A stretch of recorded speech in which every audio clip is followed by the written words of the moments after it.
Welcome to Wrestling with Worldwide Willis. I am your host, Brandon, and we are back. Let's talk about it.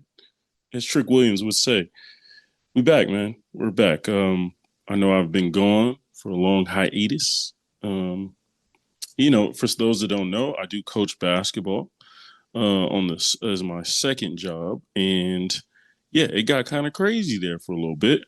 Got me away from being able to stay on top of the podcast and watch wrestling as consistently as I love to. Honestly, I wasn't able to stay on top of things as much. However, your boy is tapped back in. And today we're going to break down a few different things. We're going to talk about some things, kind of run over the current state of wrestling throughout, right? We're going to touch on some AEW, obviously some WWE, even some AAA, right? We're going to touch on a few different things, right? So even some New Japan. So yeah, excited for this episode. Glad to be back. Again, I appreciate y'all's patience with me. Appreciate y'all sticking in there. Hopefully, you can stay by me. I appreciate shout out to Jordan Smith for holding it down on the channel. Go check out their podcast as well, right? They have great podcasts they're doing. And if you're into that stuff, go check it out. They do some great stuff. But if you're into pro wrestling, let's lock in. All right. First, let's discuss the happenings. Now, we recently had TripleMania this past weekend, which is for those that don't know, that is there's a promotion in Mexico called AAA. It is probably probably the biggest Mexican wrestling promotion there is. There's a few others, CMLL. There's a few others, right? But AAA is kind of what's known. That's AAA has produced some of the best wrestlers ever, right?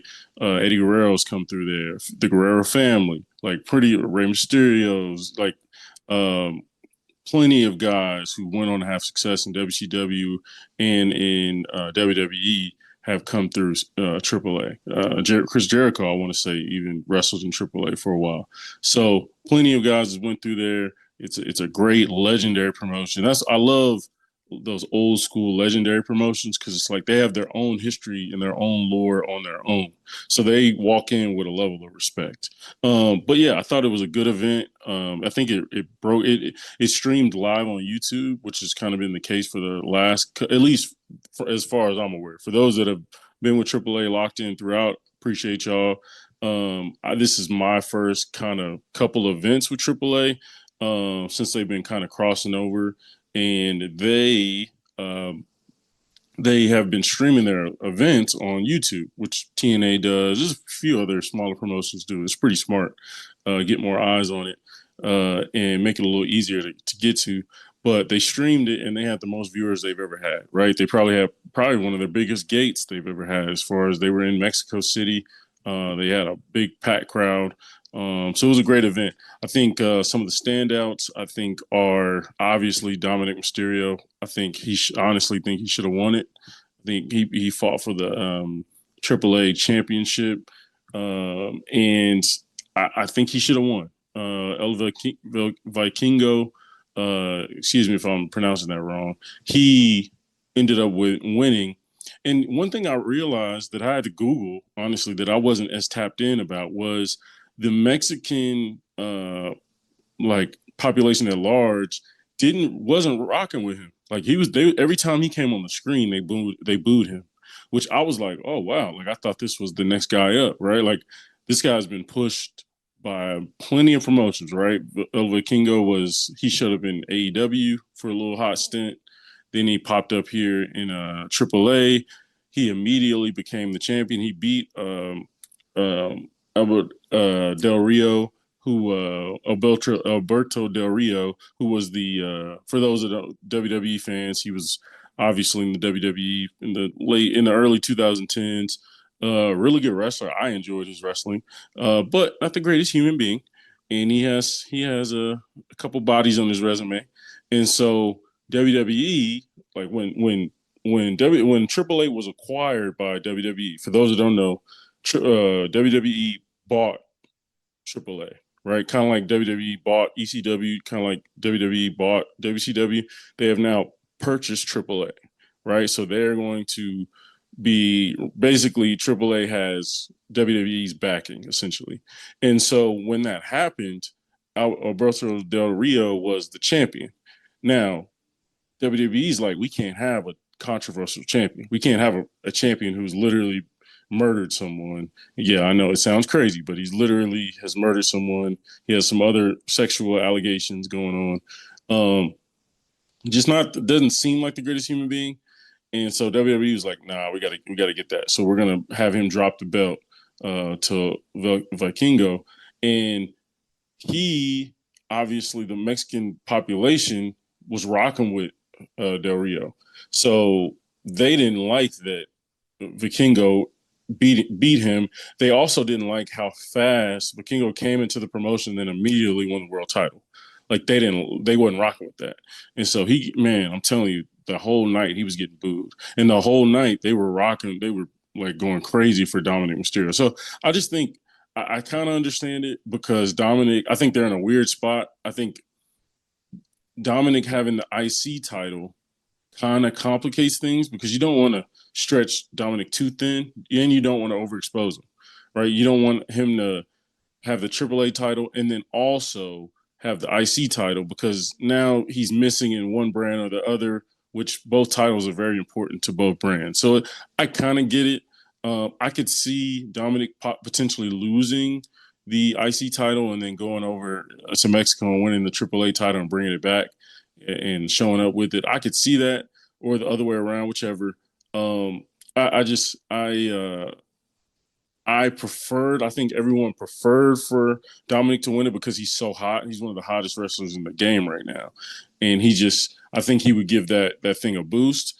But I understand why they didn't pull that trigger because you've already kind of now it's kind of a weird situation. You, basically, Mexican population rocks with Alberto Del Rio, who's a former WWE guy. They don't rock with this new dude who's not a WWE guy, but was brought in and kind of pushed by the WWE. However, Dominic is their new favorite option because he's a WWE guy, but he's also Rey Mysterio's son. Like he has deep roots in Mexico. You know what I'm saying? So I think they rock with him, and they've seen his growth, they've seen his progression, so they can rock with a Dominic Mysterio, and they know like he's that guy. Like I think the more Dominic Mysterio they get, the better. You know what I mean? So I think they rock with that. So, but overall, I thought it was a good event.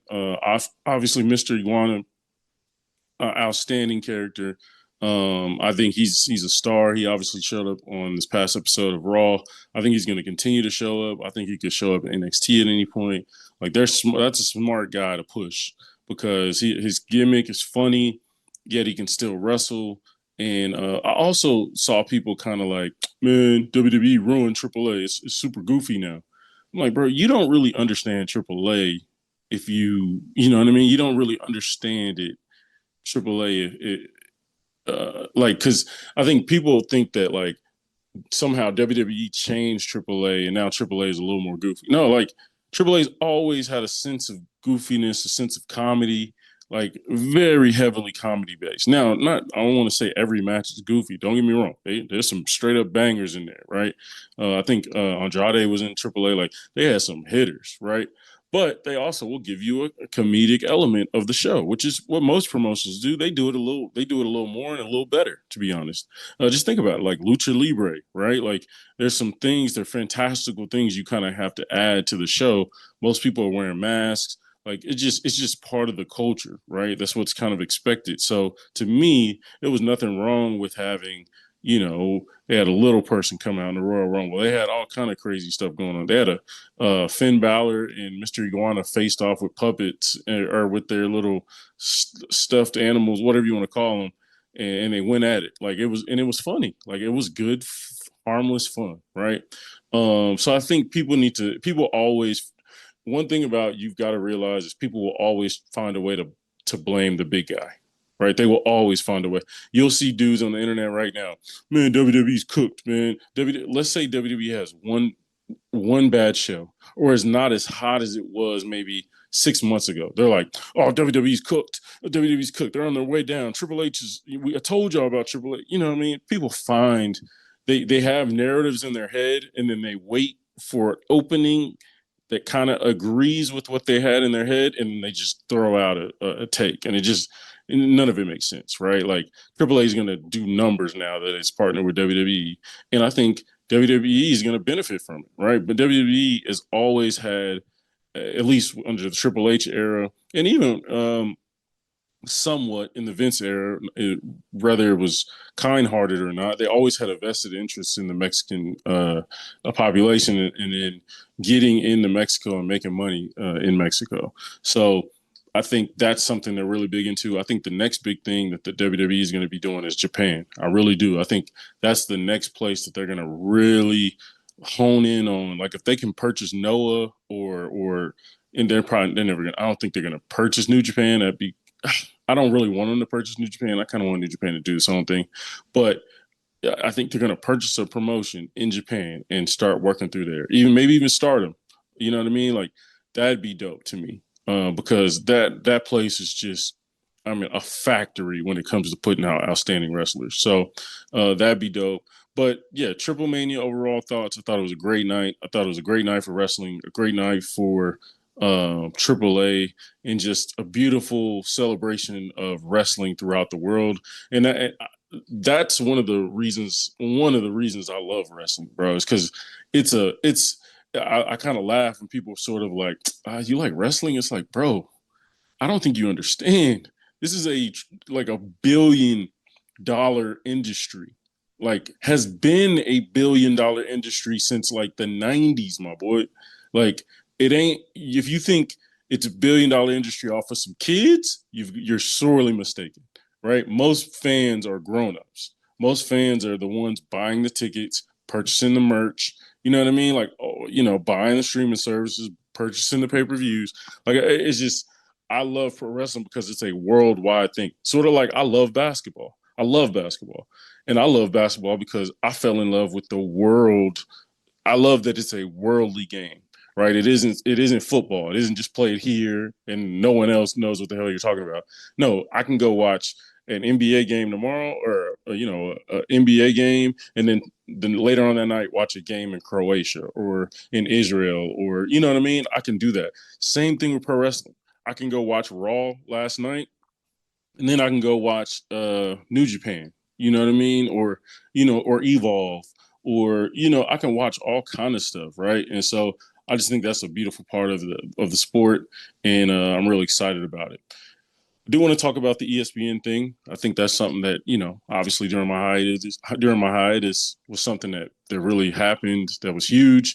I do think it's a good thing. I do think I get why people are sort of upset, but I'm honest with myself. I'm a little more leaning business. I think more business minded than I do the consumer, right? So most people who've complained is from a consumer mindset, which I totally understand. Like they don't want to pay that extra however much money.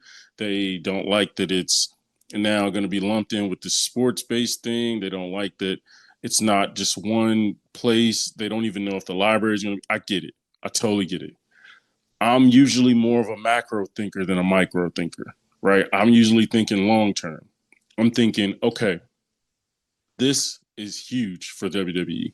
WWE did not need ESPN by any means. I want to be clear. WWE does not need ESPN at all. Matter of fact, I think ESPN needs WWE in this instance. I think WWE has all the leverage in this instance. ESPN is ratings are falling.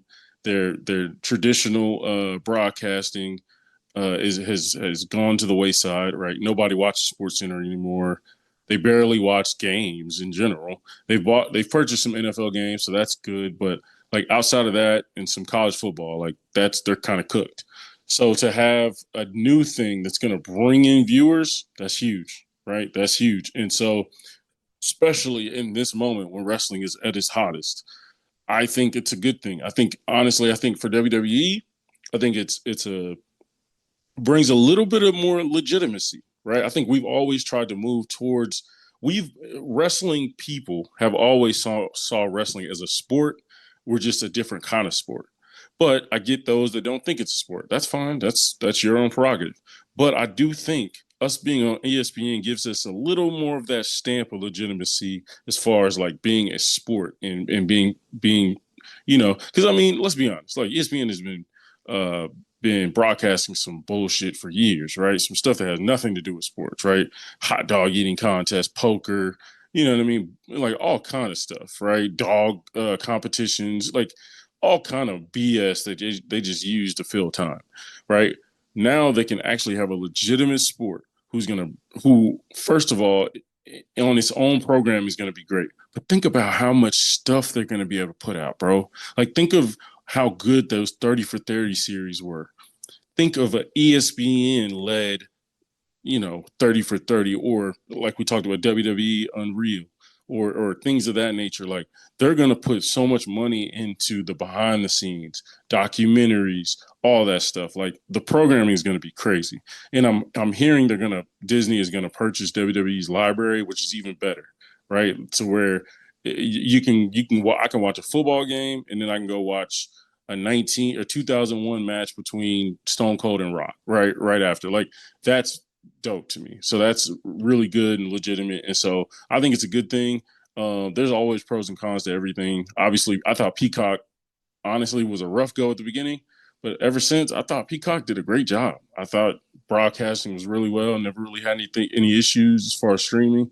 Their library was really good and really clean, and it was very like, oh, okay. And I like Peacock platform in general. Like Peacock's platform is pretty easy to use.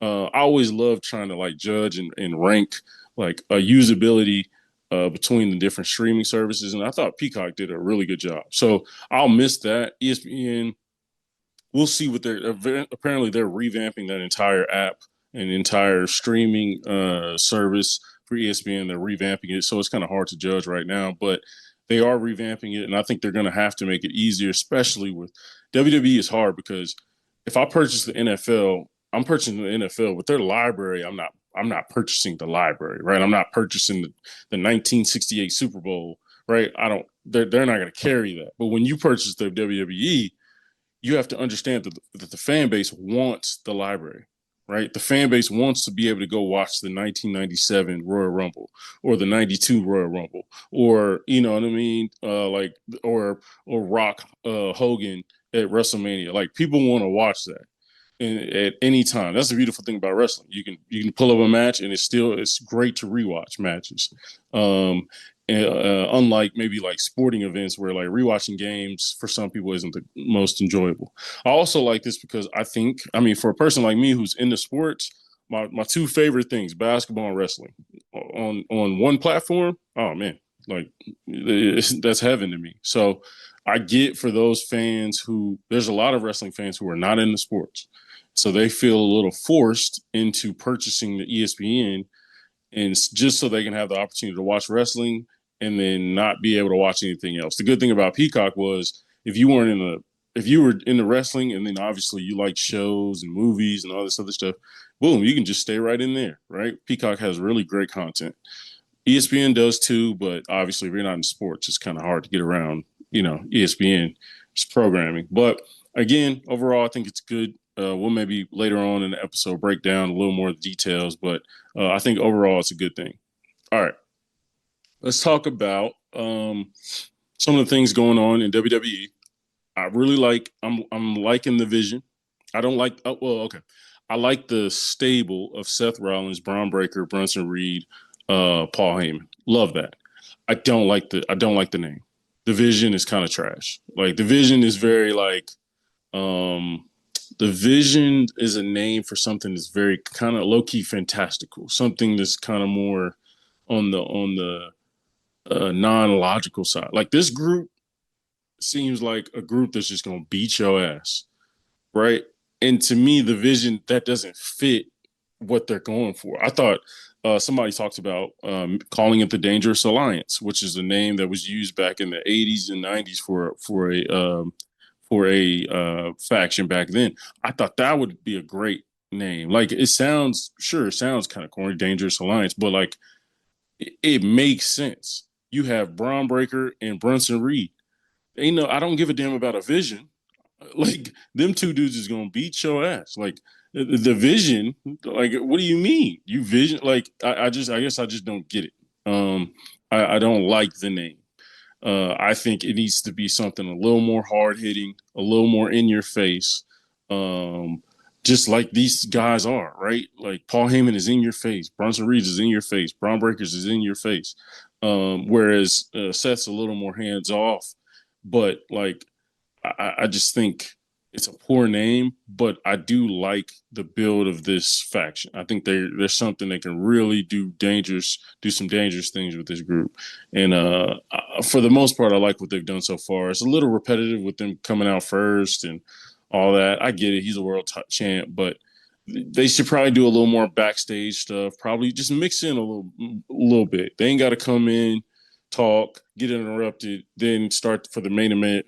Then we get a main event, and then the main event, they're fighting, and then somebody else jumps in. We have a DQ, but it's just getting a little repetitive. So they just need to get more creative ways, just like they did with the Bloodline. The Bloodline did a great job of switching things up. They'd start the show sometimes, and then for the most part, and then sometimes they switch it up. They'd all be back in the back, in the lounge area. We'd get a little segment there, right? Little interviews there. It's good stuff. It might seem simple, but I think it switches up the cadence, switches up the rhythm. Um, so I again I like the stable, but I don't like the name. Um, Man, Naomi. Shout out to Naomi. Shout out to Jimmy Uso. Congratulations to them on the pregnancy. I felt bad. I'm happy for him. I felt bad it had to come during Naomi's best run she's ever had. But that promo, man, that is one of the greatest relinquishing of a title I've ever seen. Right? She didn't do it out of victimhood, or she didn't do it as sort of like, oh man, I'm so sorry, guys, that I have to give this up. I'm gonna be back. Don't worry. Blah blah. It was she went out like the way she came in. She was like announced it. Adam Pearce is starting to feel sorry for her. I'm so congratulations. I'm so happy for you. Blah blah blah. And Naomi's like, hell, I'm not giving you nothing. I'm not giving you this title. I'm gonna leave it here, but I'm not giving y'all anything. You know what I mean? She's worked way too hard to get in the position she's in, and the fact that she like left it the way she did, and it was dope to hear like the crowd say, "Proceed with caution." Her little tagline at the end, to hear the crowd say it at the same time, that was dope.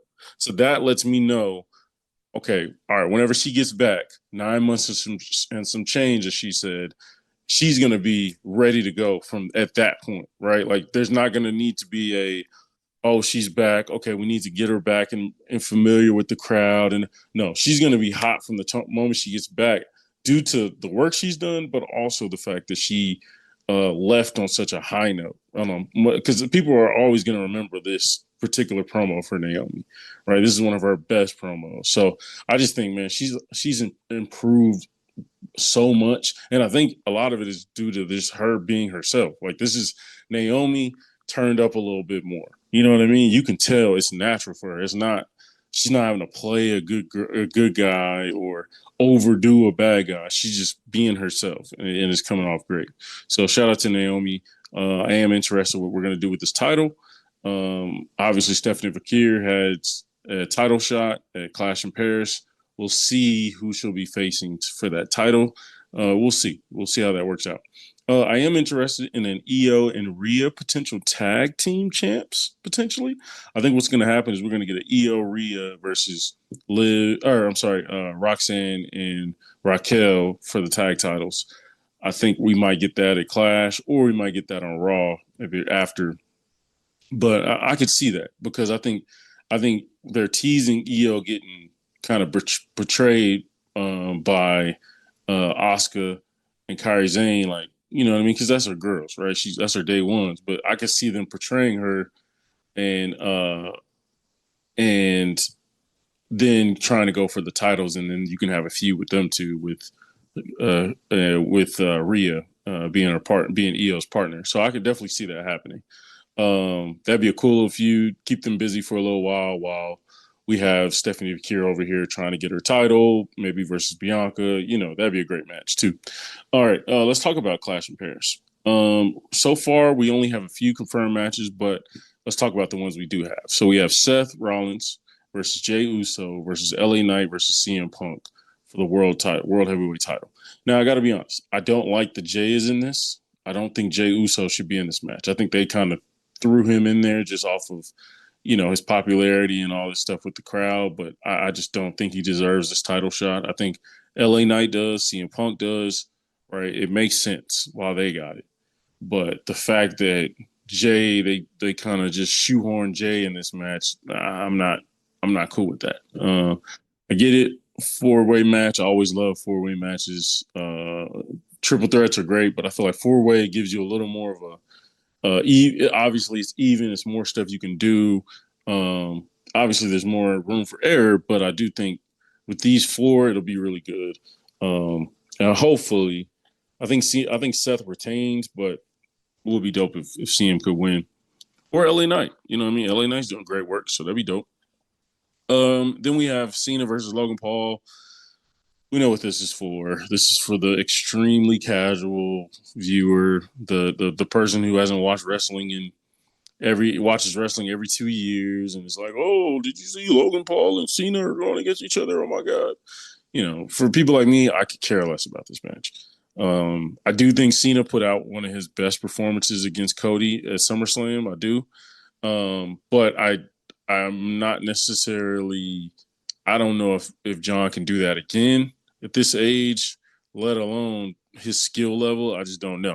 And then Logan Paul, I think he's digressed almost every time he's went in the ring, as far as like match performance, not necessarily like or matches, not necessarily his like athletic ability or wrestling ability. I just don't think his stuff ain't hitting like it used to. Yeah, it was a novelty type of thing at the beginning. It was like, oh, he can do that, he can do that. Where now it's like, oh, he can do that. So now I expect something different, and it's like, eh.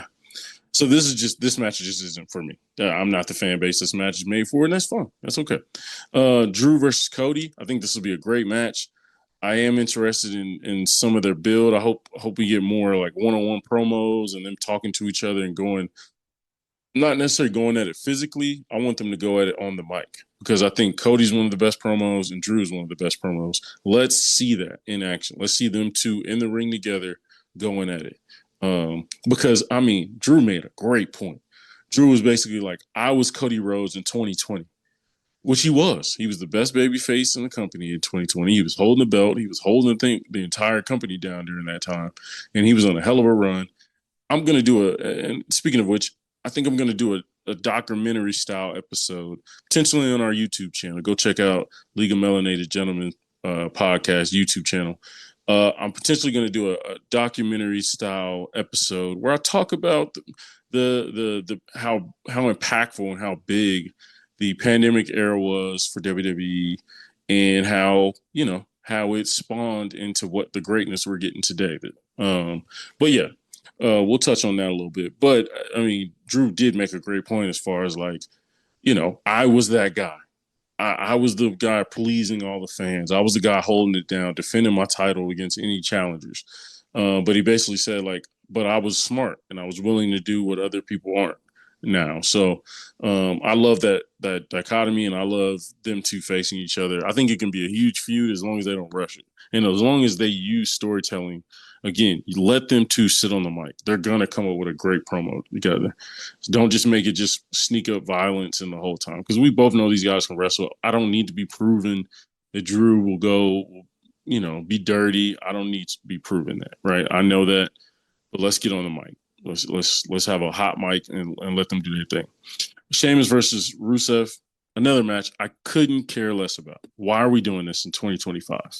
I'm gonna be honest, and I know I'm a little different than most wrestling fans, especially wrestling podcasters. They think any and everybody should be coming back to the WWE, right? If he's a free agent, bring him back as fast as possible. I am not that guy. I believe in having an efficient roster. Rusev does not belong in 2025's WWE. He just doesn't. He doesn't. He's not that good. He's not good on the mic. His wrestling skills are solid, but not great. but to be a big guy, we have big guys now. Like Brunson Reed is what Rusev could have been. Brunson Reed is 10 times better than Rusev. And I am not interested in Rusev's story whatsoever. He's already dwindled off since his comeback. And you know how wrestling fans are. Well, that's because of the writing. That's because of Triple H didn't use him correctly. It's like, well, when are we going to be like, maybe he isn't that good? Right? He went to AEW, went over there. I mean, that man had like 19 comebacks at AEW. None of them got off the ground. So what makes you think he's going to come over here and just run it? Not in 2025, maybe in 2015, maybe when we didn't have that many stars. So we were just thirsty for anything that seemed positive or seemed entertaining. Not anymore. In 2025, no. I don't need Rusev. That's the last guy I'm worried about.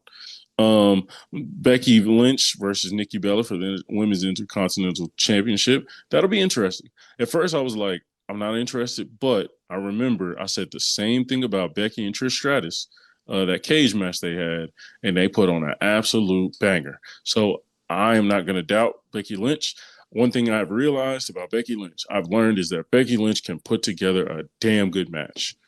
You let Becky Lynch cook, she gonna put on a damn good match. And obviously, I know there's producers who help and all that, but I know Becky Lynch has a strong hand in all that stuff. She's too smart. She's too much of a wrestling fan to just sit back and just let a producer tell her step by step what to do. No, Becky Lynch is gonna help draw out the match. She's gonna help Nikki look good. She's gonna make Nikki look like a serviceable competitor, and it's going to be I think it's going to be a solid match, at worst a solid match, if not a great match. We'll see.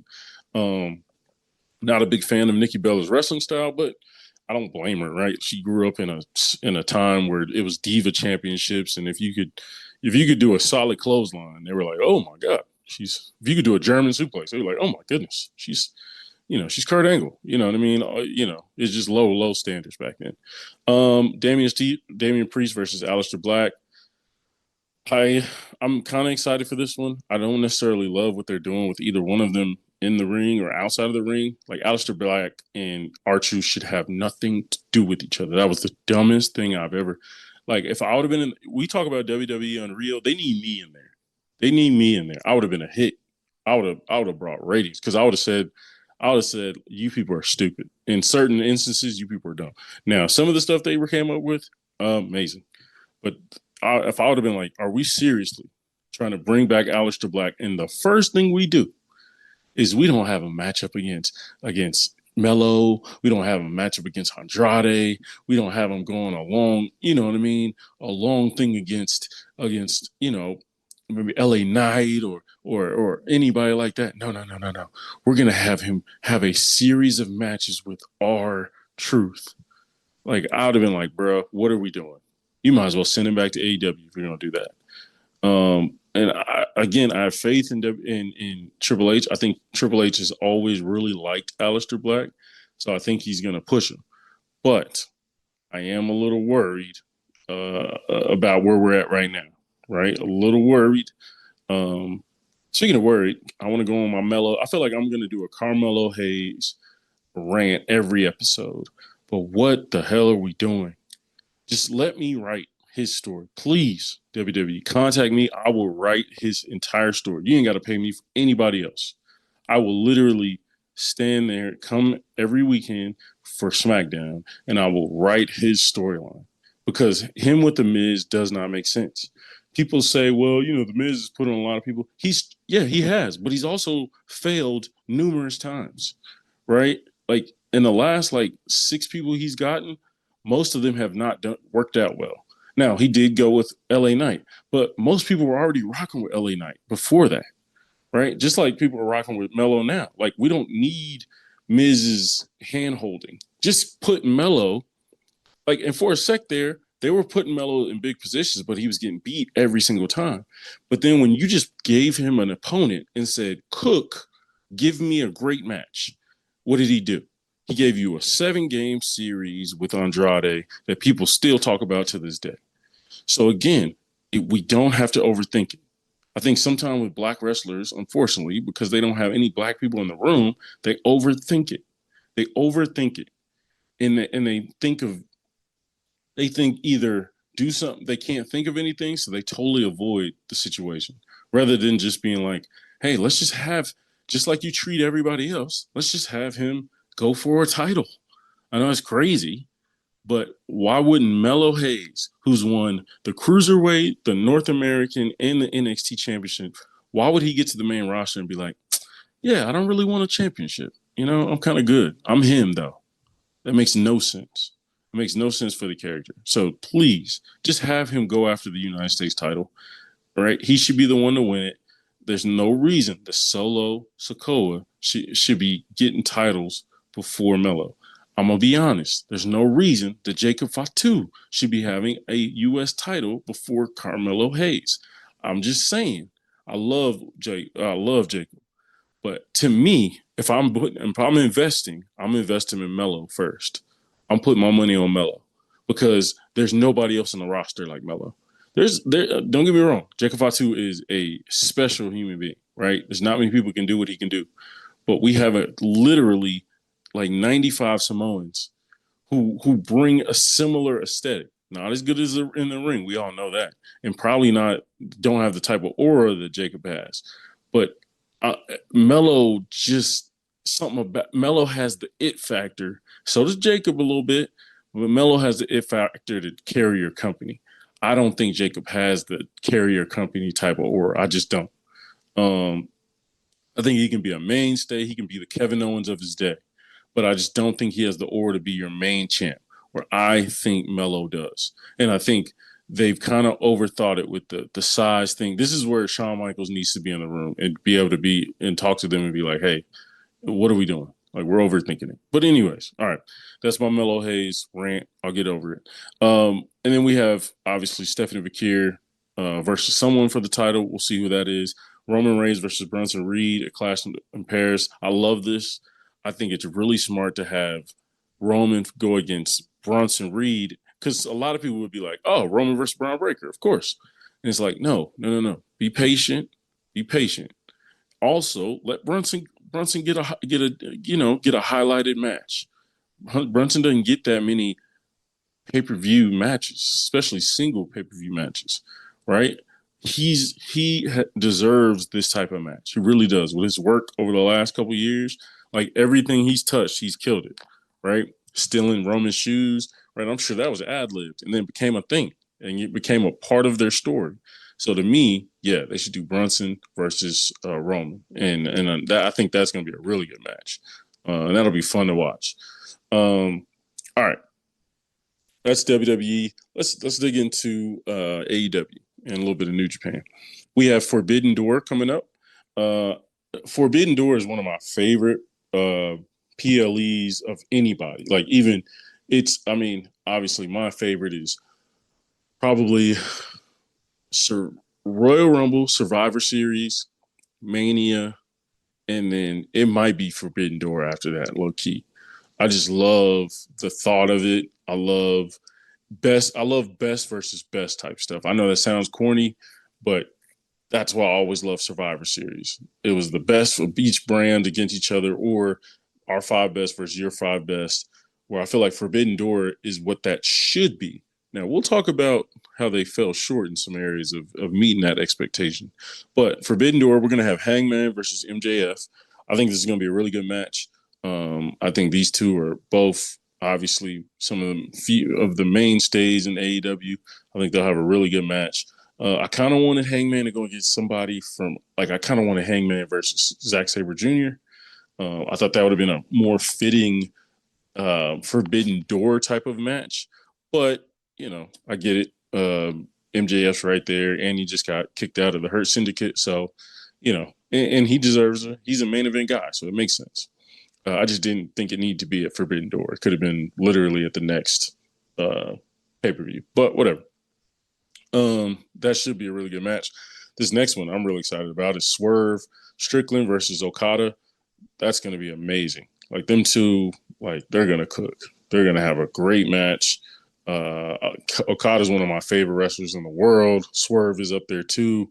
Like Bo Swerve's probably my top 10 favorite wrestler in the world, so that's going to be really fun.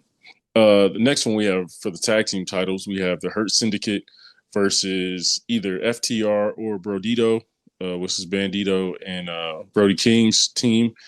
Now, to me, Brodito should win that FTR. Basically, whoever wins out of Brodito and FTR, they get to go face Hurt Syndicate at Forbidden Door. To me, it should be Brody King and Bandito. Like to me, the crowd is behind them. I get FTR is bigger as far as a tag team, but the crowd is behind them, and they have a star. You know me. This is a Brody King fan podcast. This is what will always be a Brody King fan podcast. I think AEW has done an extremely poor job of respecting and doing right by big guys, especially big guys who can wrestle. I get it if there's big guys out there who can't. I get that. They should not be rewarded. But Brody King has put in work, especially since he's lost the House of Black, and it was just him by himself. I think the dude is amazing in the ring. I thought him and Bandito have done some great stuff. I do think they need to clean up some of their wrestling, some of their spots. It's been a few matches I've seen of theirs together. You can tell there's some sort of miscommunication on certain things. Like they have really cool move sets, but sometimes it's like very clear there's a miscommunication, and usually it's Brody telling. Usually Brody is carrying the weight for Bandito. Bandito is a talent. Bandito is a hell of a talent. He's an ROH champion. Dude can go. He's an amazing in the ring, but he's messed up a lot of spots just because he's not understanding what Brody's telling him to do. And it's happened on numerous occasions on this run. Thankfully, it hasn't thrown everything totally off, and the crowd is still behind it, and they're rooting for them too. They got fan stuff. They got merch together now, and obviously Brodito is now their new tag team name. I'm hoping they get it because I think FTR is not. It's cool, and FTR obviously can still go, but I'm not necessarily like I'd rather see an FTR versus Brodito match. Like I want Brodito to win, obviously against FTR, then go beat Hurt Syndicate for the tag titles, and then Brodito versus FTR for the tag titles. That'll be fun. That'll be fun. That'll be a great match. And again, that Brodito match against FTR is on Wednesday on Dynamite. Then we have my guy, one of the GOATs, Zack Sabre Jr. versus Nigel McGuinness. Now, some people might get mad at this. I might be like, "What do you mean? How you not? You better put some respect on Nigel McGuinness' name." Hey man, I respect his gangster. I respect the dude is a technical genius in the ring. However, this is Zack Sabre Jr., right? He's an IGWP champion. I don't know why I can't say that now. He's a champ. Like he's the best in Japan. He's New Japan's world champion. And the fact that he's not getting a quality opponent, I feel like Forbidden Door has done this like the last like couple years. And outside of like that year, they had Jay White and like a 4-man match with Jay White. Every other, champion, big time champion for New Japan has been given sort of a kind of throwaway match, to be honest, for Forbidden Door. And it's kind of like Zack Sabre Jr. I wonder if Zack Sabre Jr. like has kind of, pew-pewed the opportunity to come to AEW. I'm sure he's probably not like, oh my gosh, AEW, thank you for this opportunity. I'm sure he's like, yeah, you damn right you're going to put me on this card. I'm one of the best wrestlers in the world. And yeah, you should have me here. You know what I mean? So I kind of wonder if AEW's kind of like throwing it back in his face and giving him somebody who's cool, like is a very good wrestler. They're probably going to have a very good match, technical wrestling style. Like this is my type of stuff. I'm going to love it. But I did want Zack Sabre Jr. deserves a big time opponent. Like it should be Zack Sabre Jr. versus MJF or versus Hangman. Like straight up, no doubt about it. Them two should be going against each other. But I am looking forward to this match. But I just think Zack he deserves big time. The dude is like if I was WWE, that'd be one of the top guys I'd go for, Zack Sabre Jr. Like I would empty the tank for him and put him on SmackDown or put him, you know what I mean? Or even put him on NXT. Like him on NXT, he would kill. He would kill it.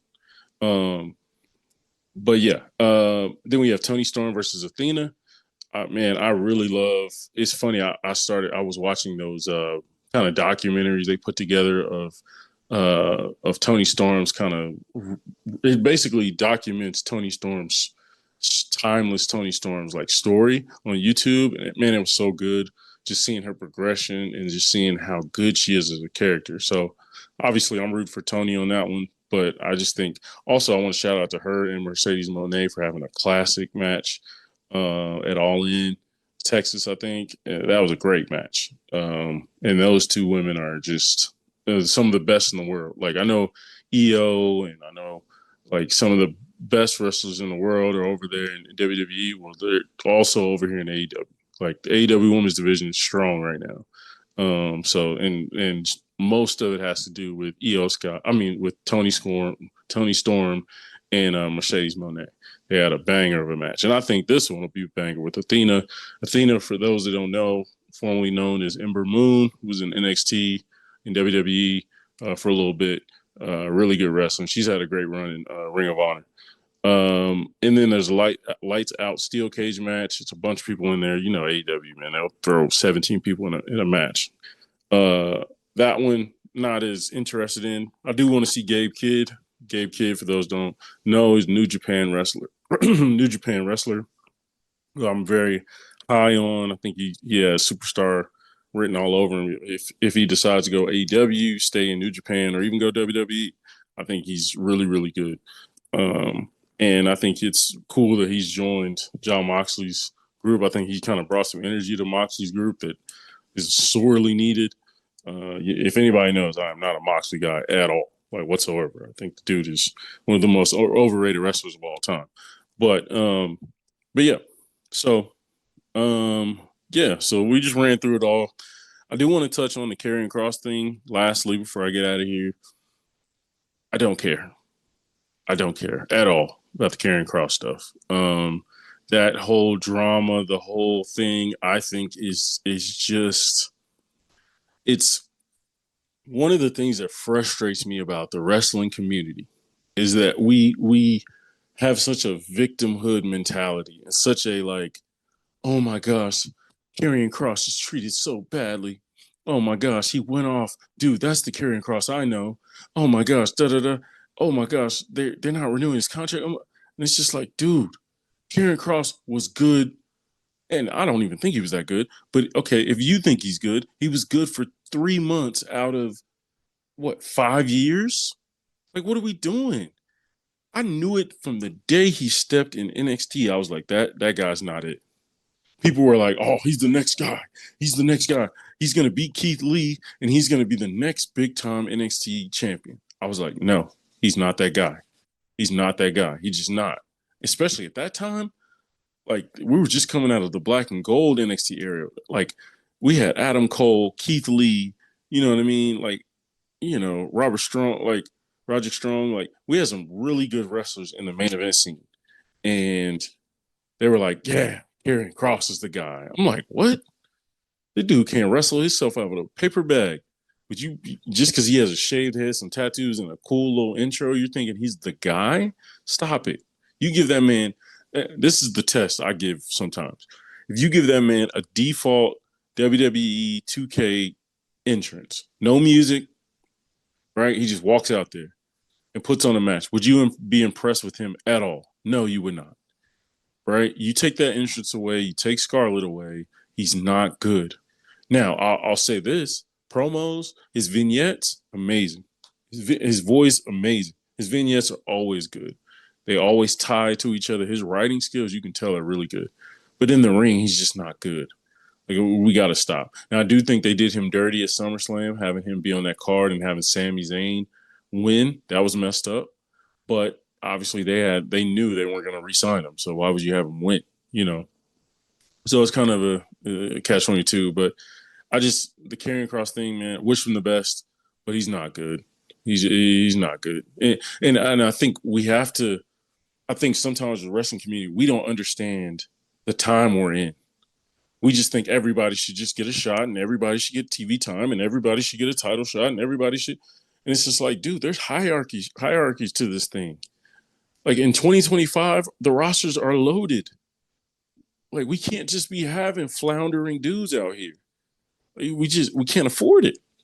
There's dudes like Carmelo Hayes can't get TV time, but you're worried about carrying Cross? Get out of here, man. Get out of here with that, bro.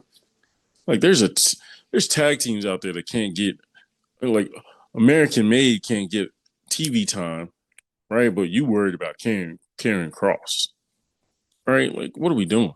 Andrade can't get consistent TV time. He's starting to a little bit now. Or Phoenix, like there's plenty of dudes who are not getting time who are 10 times better than that kid in carrying Cross. Like we got to stop. We got to stop. Dude, just because you talk well doesn't mean he's the guy. We need to stop it. Stop getting fooled by entrances and cool little vignettes, right? See the full picture and understand, is he good or not? And is he good enough to stick in 2025? Not just have a moment, but have moments after moment after moment after moment. That's what you want. You don't want a guy who can just give you one little time, one little moment. All right, now to end it, the most egregious thing that happened this past weekend was that Omos was on my television. Omos big ass was on my television. That's the worst thing that happened to me this weekend. He is awful, and the fact that he won the AAA Royal Rumble, or I don't know what they called it, but officially, but the fact that he won is a joke. Like honestly, he's terrible. I mean, he's awful. He's an attraction at this point. He's like a Disney attraction. Bring him out whenever there's a big event, and then they go sit his ass right back down as soon as it's over because they don't need him. They're like, dude, you're garbage, but people love to see you. So we'll bring you out when we go to Saudi Arabia, or when we go to Mexico, or when we go to Japan. And then if we're in the United States and if we're in DC, go ahead and relax, buddy. Go ahead and chill out. We don't need you, right? So I just think it's a joke that they're using Omos the way they need to release him. That's another spot that's like, for the most part, WWE the last couple of years has done a good job as far as releases. Like they haven't really released anybody. You're like, oh my gosh, wow, that is super surprising. No, like none of them are super surprising. The super surprising thing is that Omos still is getting paid by WWE. That is super surprising. That's a joke, to be honest. He's not good, and he's just yeah. I don't get it. I don't get the vision there. But again, appreciate y'all rocking with me, going through all these topics with me. Excited to see what happens this next couple of weeks with Forbidden Door, Clash in Paris. We got Heat Wave coming for NXT. Shout out to NXT, by the way. Kind of skipped over that, but they're doing great stuff with I love the stuff they were doing with Trick, Javon Evans, Moose.